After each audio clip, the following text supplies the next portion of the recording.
Welcome alpha. கர்த்தராகிய இயேசு கிறிஸ்துவின் நாமத்தினாலே உங்களை வாழ்த்துகிறேன். உபாகமம் புத்தகத்தை வாசித்து கொண்டு வருகிறோம், தியானித்து கொண்டு வருகிறோம்.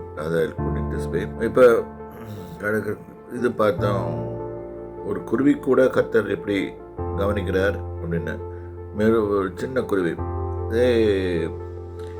இதே புதிய பாட்டில் போட்டிருக்கோம். ஒரு அடைக்கலான் குருவி கூட தேவனுடைய இதில் பங்கு உண்டுன்னு சொல்லிட்டு சங்கீதத்தில் போட்டிருக்கோம். அடைக்கலான் குருவிக்கு ஒரு ரெஸ்டிங் பிளேஸ் கிடச்சிச்சின்னு சொல்லிட்டு சங்கீதத்தில் போட்டிருக்கோம். கர்த்தர் ஒரு குருவிக்கு மேலே எண்ணிக்கை வைத்திருக்கிறார் என்று இயேசுவே சொல்கிறார். ஒவ்வொரு குருவிகளும் அவரால் எண்ணப்பட்டவர்கள்.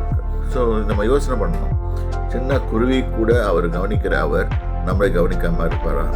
நம்மளை நிச்சயமாக கவனிப்பார்.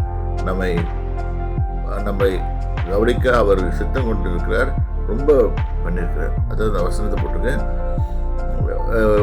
அப்பொழுது நீ நன்றாக இருப்பாய், உன் நாட்கள் நீடித்திருக்கும். குருவிங்களை கூட தொந்தரவு பண்ணாமல் அதுங்களை வாழ விட்டான். நீ புது வீட்டை கட்டினா.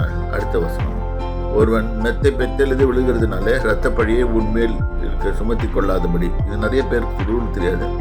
மெத்தப்படி கட்டுற போது உள்ள கைப்பிடிச்சவர் கட்டணும். இது இல்லைன்னா அவன் எவனாவது ஒருத்தர் மேலே போய் அங்கேருந்து விழுந்து சாவான்.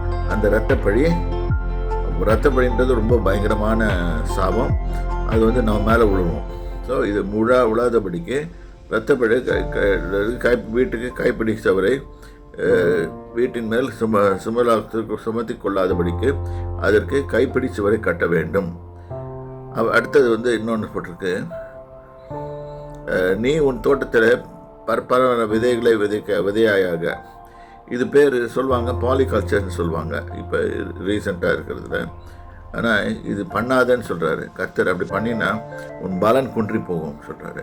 ஆக்சுவலாக சயின்டிஸ்ட்லாம் என்ன சேர்ந்து செய்கிறாங்க, பாலிகல்ச்சர் பண்ணால் ரொம்ப பலன் அதிகமாகணும். இன்னும் ஏர்த்தில் இருக்கிற சாரமெல்லாம் விழுந்து போய் ஒவ்வொரு மாதிரி போயிடும். நானும் இந்த தொழிலில் இருந்தனால நான் சொல்கிறேன், பாலிகல்ச்சர் பண்ணுறதுனால நிறைய டிசீஸ் வந்துச்சு.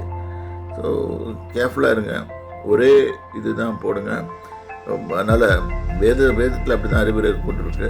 நீங்களும் அதை ஃபாலோ பண்ணுங்கள். அப்பொழுது நீங்கள் பெரிய நல்ல முன்னேற்றத்தை நோக்கி போவீங்க. கர்த்தர் உங்களை ஆசீர்வதிப்பார். கர்த்தருடைய நாமத்தில் சொல்கிறேன்.